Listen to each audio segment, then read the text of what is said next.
Hey guys, welcome to a new video with me, BradM73. In this video, I'm going to be doing hopefully a quick tutorial on how to set up your OBS software for recording games. OBS is called Open Broadcaster Software, and this tutorial will cover version 0.622b as in Bravo. Let's see here. I wanted to do this. Tutorial because I get a lot of my viewers that actually are interested in recording their own games or their own desktops, and I thought, I'll take this time to kind of show people how to use and how to set up their OBS software, because it's not always easy to get OBS set up the way you want it.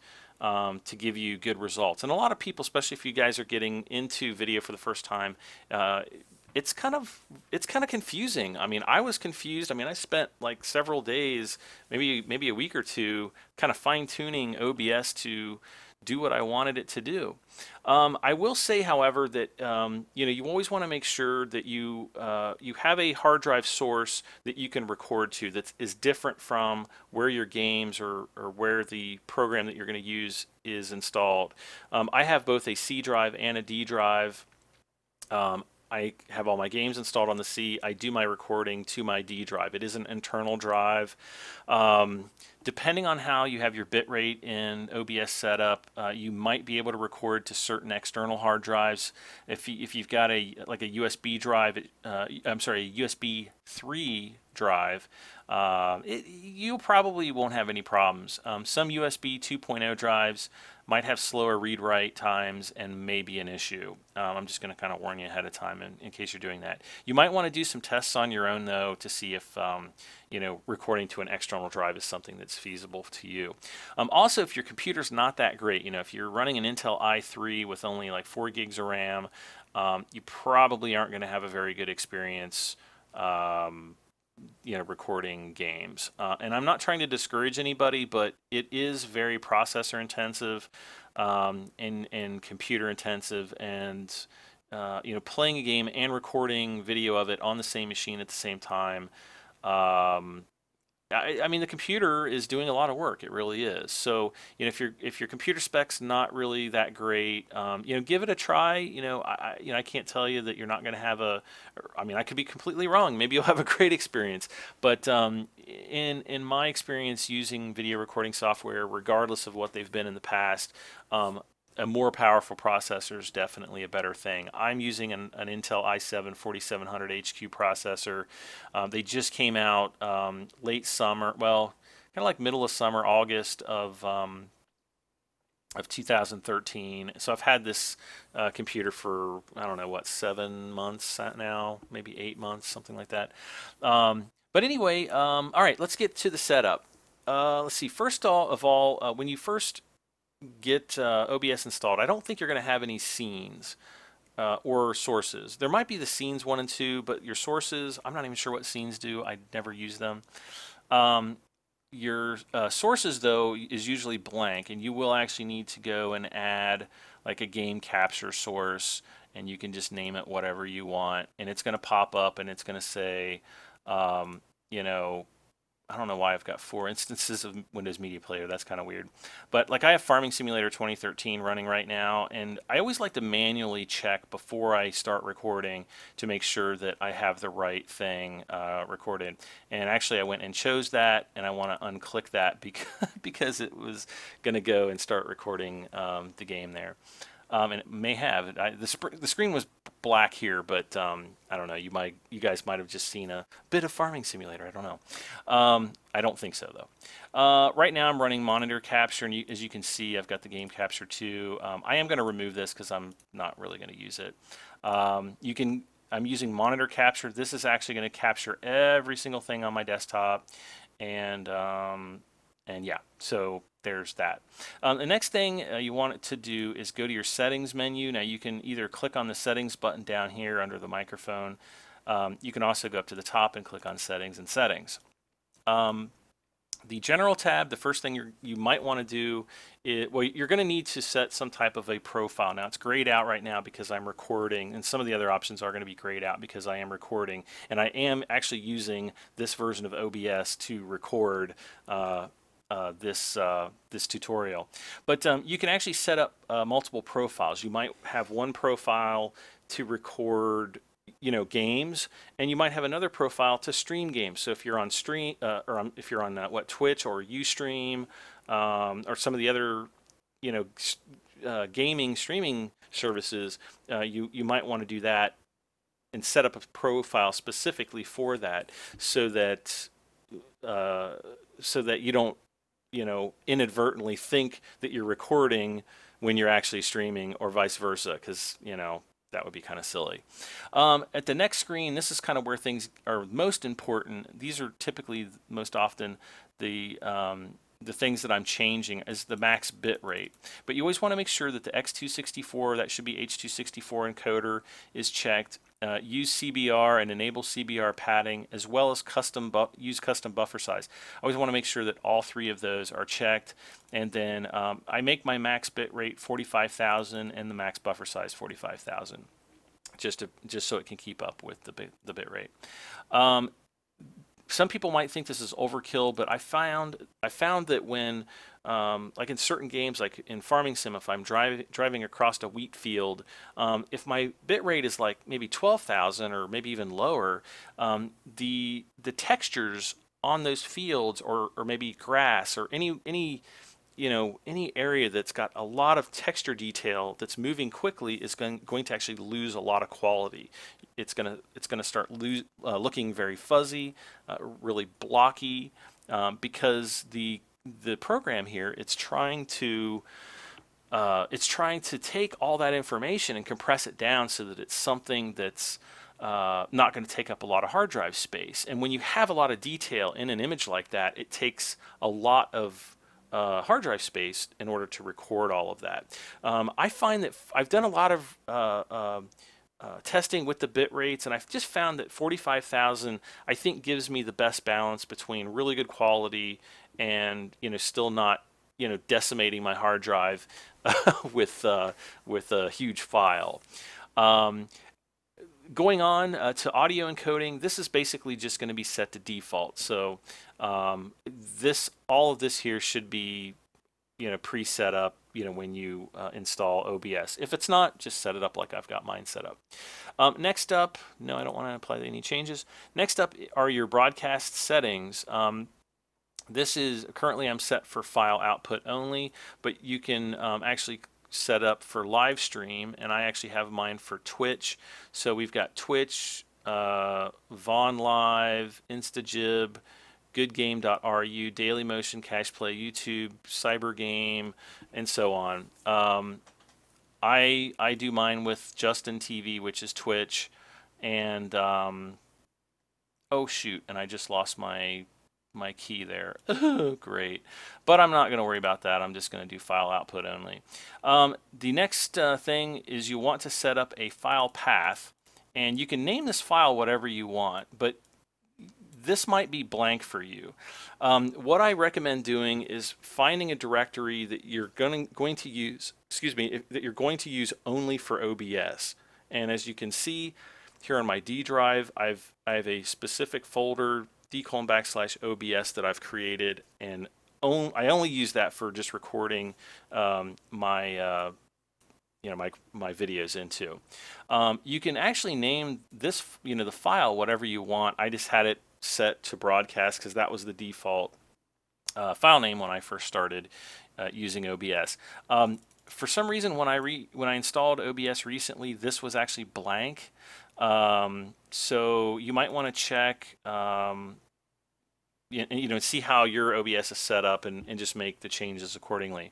The easiest way to do that, if you don't feel like typing a bunch of crap in, is actually click the browse button and browse around to whatever your whatever drive you want. Like I have mine on the D drive, and you can actually type in right down here at the file name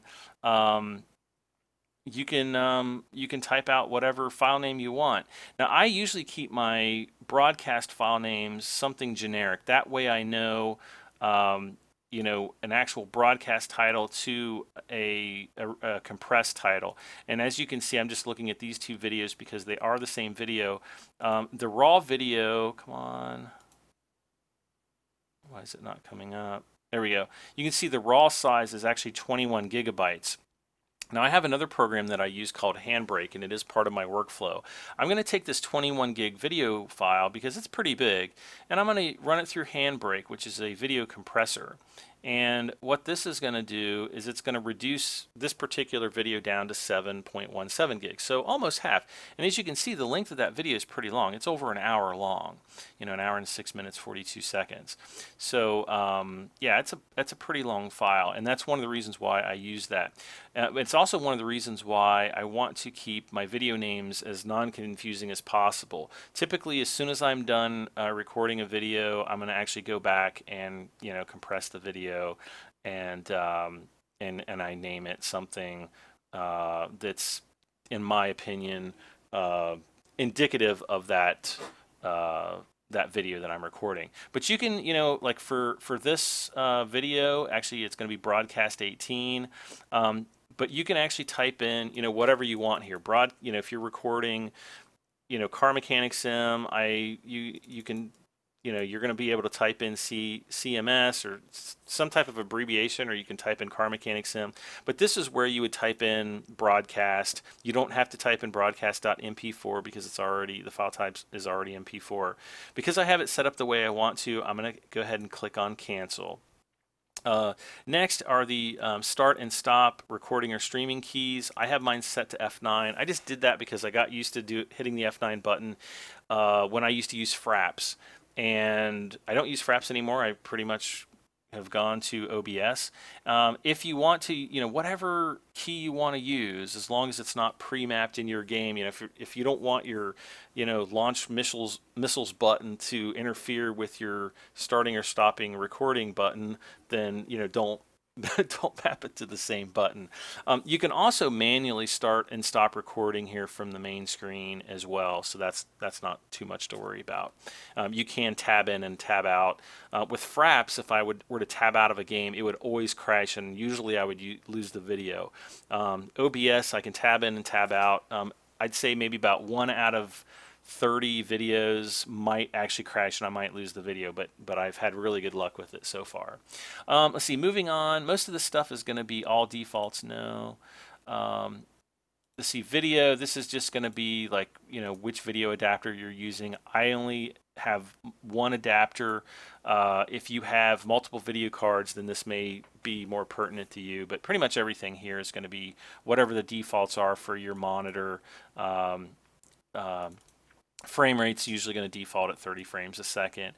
You may want to reduce that if you're having problems with how big the file sizes are getting on your hard drive, or maybe for performance issues. I haven't really done a lot of testing on older computers because I really don't have one to know if there's a benefit to doing that. But I'd just keep mine at 30. That's pretty much a standard for YouTube and everything else.